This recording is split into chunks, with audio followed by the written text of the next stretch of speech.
Guys नमस्ते। तो आज की वीडियो में हम पढ़ेंगे यूपी रिवेन्यू कोड 2006 का topic fifth class and rights of land tenures. आज की वीडियो में हम कवर अप करेंगे या फिर एक वीडियो सीरीज चलेगी जिसमें सबसे पहले हम कवर अप करेंगे लैंड टेन्योर्स होते क्या है, उसका हिस्टोरिकल बैकग्राउंड और उसका legal frame UP revenue code 2006 के अंदर। फिर उसके बाद हम जानेंगे उसकी क्लासेस, फिर हम जानेंगे भूमिदार, भूमिदार, असामी और गवर्नमेंट लीज। ये सारा हम step by step cover up करेंगे जिससे कि आपका ये लॉन्ग क्वेश्चन के हिसाब से और वेरी शॉर्ट और शॉर्ट क्वेश्चन के हिसाब से सारा ही टॉपिक कवर अप हो जाएगा।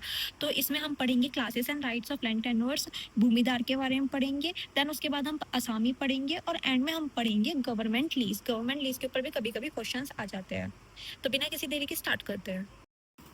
लैंड टेन्योर्स का मतलब होता है कि एक लीगल सिस्टम जिसके द्वारा हमें पता चलता है कि कौन से लैंड को ओन करा जा सकता है, हेल्ड करा जा सकता है या फिर ऑक्यूपाई करा जा सकता है। अगर थोड़ा सी सिंपल लैंग्वेज में बात करें तो ये डिटरमाइन करता है कि कौन लैंड को यूज़ कर सकता है, किस तरीके से उस लैंड को यूज़ कर सकता है और कितने समय तक के लिए उस लैंड को यूज़ कर सकता है।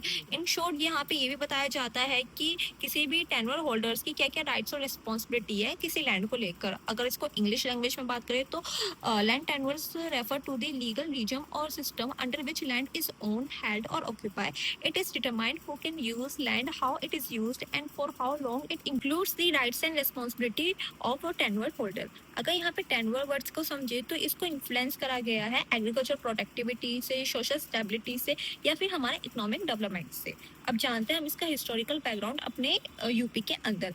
हमारे इंडिपेंडेंस से पहले मतलब आज़ाद होने से पहले हमारे यूपी के अंदर जमींदारी सिस्टम था जहाँ पे जो हमारा लैंडलॉर्ड था उसको जमींदार कहते थे और उसके पास ही सारे राइट्स और लायबिलिटीज थे अपने लैंड को लेकर।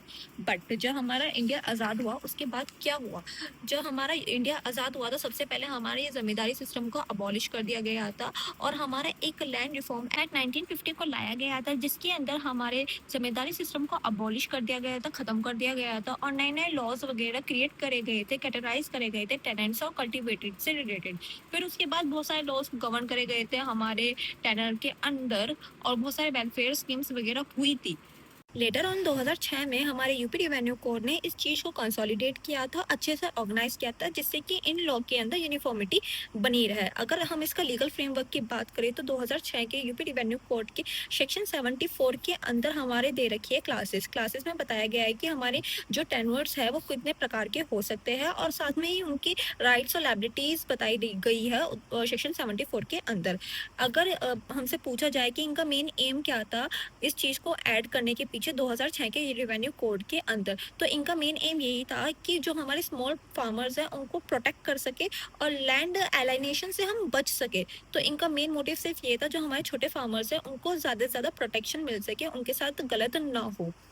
और इसमें ये भी बोला गया है कि जो हमारा 2006 का यूपी रिवेन्यू कोड है उसको कैटेगराइज करा गया था लैंड होल्डर के बेसिस पे, जहाँ पे बताया गया था कि जो भी लैंड होल्डर है उसके पास क्या क्या राइट है ऑनरशिप के, ट्रांसफर करने के या फिर किसी लैंड को ऑक्यूपाई करने के। बेसिकली जितना उसके पास लैंड है और जिस हिसाब से उसके पास लैंड है उसके हिसाब से ही उसको राइट्स वगैरह दी गए हैं और उन्हीं राइट्स को वो वैसे फॉलो करेगा जैसे इस लॉ के अंदर बताए गए हैं।